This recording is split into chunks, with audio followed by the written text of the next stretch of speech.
Simamele ilizwi lamazwi kaThixo. Njengoko libhaliwe lalondolozwa kula vangeli ngcwele ngokubhalwa nguMarko. Sifunda isahluko seshumi elinesihlanu,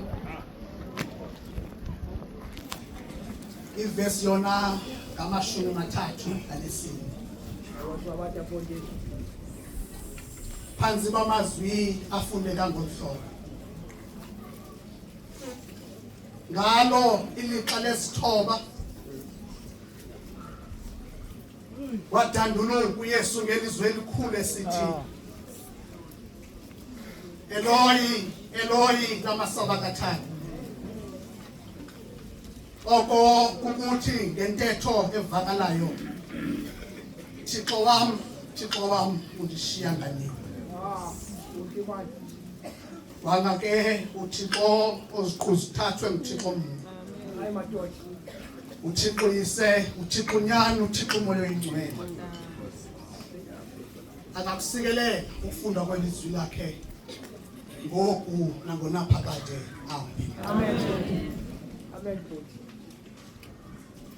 Ndiwaphakamisa laThixo ezintabeni namehlweni, ngoba Thixo kulapho uncedo lam luvela khona. Wena Thixo njengoThixo bizwa zinzulu neengxangxasi zazo. Ngalo mzuzu Thixo ndibeka ithemba lam kuwe. Nkosi, ndithembe wena, mandingaze ndidanise. Ndimele bazali bam ukunqina ngelizwi lesine uYesu owalithethayo ejinga emthini wehlathi.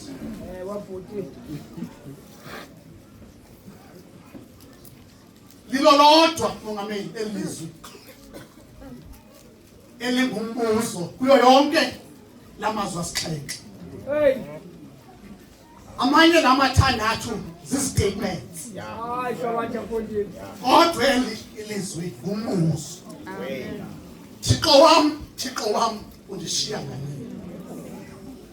Bazali bam abavumayo ukuthandaza, lilo lodwa elizwi elithena kubhalwa naphinde latolikwa. Oku kuthetha ukuthi ngentetho evakalayo. Hayi man, ngoba akekho umuntu ofuneka engalivanga. Amen. Intetho evakalayo lithetha ukuthi Thixo wami undishiya ngani? Ngapawula ndo futhi bazali bami ndoba amanye amazwi la ilizwi livela kwivangeli benye. Kodwa lilo lodwa elivela kwivangeli ezimbili. Uyalibona kumvangeli uMarko, uphinde ulibone kumvangeli uMateyu. Bazali bami abavumayo ukuthandaza, okokuqala okoku uYesu wathetha esebenzisa amagama athi Thixo wami. Bazali bami abavumayo ukuthandaza, ndimthande ke lo mbhali bathi nguJohn Trott xa inika ireflection yeli lizwi. Utheli lizwi, it is the lowest point of Jesus Christ. Bazali bami abavumayo ukuthandaza, nanoba bayazi nalento yi-lowest point. Xa udown at your lowest, uJohn Trott lizwi is the lowest point of Jesus Christ. Ilento esithi umbhali zangalithethe. He cried and said, Thixo wami, undishiya ngani? Azophinda athi ke mfundisi, it is also the highest point of theological crucifixion. Bazali bami abavumayo ukuthandaza, uYesu yena the lowest point yakhe ekule ndawo asingayithetha ngayo uIsaya, ndandindodwa esifakangelweni nasibofela ndindodwa. Ngalangasa when he said his lowest, kuleli xesha icebo losindisa mna nawe. Bazali bami abavumayo ukuthandaza, ngamanye amagama, when he was at his lowest, you and I were being elevated. Amen. Utsho ke mzalwane uthi was Jesus Christ's lowest point. But yet, theologically, it was the highest point of crucifixion. Theologically, sithi wazithwala isono Yesu ingesosono sakho. Kulo mzuzu ngoba isono sethu sisemaqala. Amen. Bazali bangavuma umthandazo. Hayi buti. Ngicela ke mongameli uthetha lento as I reflect on this word ngihlale phansi. Ingoba enye yemfundiso eziconsistent apha eBhayibhelini esizaziyo kwaye esizifundileyo zazoba uYesu noThixo ngumuntu. Hey. Futhi lonto igama uqala ku-Old Testament kwenuka ingoba uYesu noThixo. Alright. Umfana oyani kayisithi ekuqalekeni wayekulizwi. Ekuqalekeni wayekulizwi. Waye engulizwi. Wasukulizwi wayinyama. Wahlala phakathi kwethu. Sithetha ngomntomo. Basalo hamba uvuma imali. Aphingathi yena ngokwakhe uJohn 30:10 athi mna nobawo sibanye. Ambonile ubawo. Hayi basalo uvuma imali. Indothatha ukuthi uYesu noThixo ngumntomnye. Basalo uvuma imali. Athi xa ethetha ekhanazela umnanawe athi ndicela into yokuba ubasuse ehlabathini. Ndingawagcine bekwahlanyako kodwa ndincede Thixo ubenze babe bahanye njengokuba mna nawe sibanye.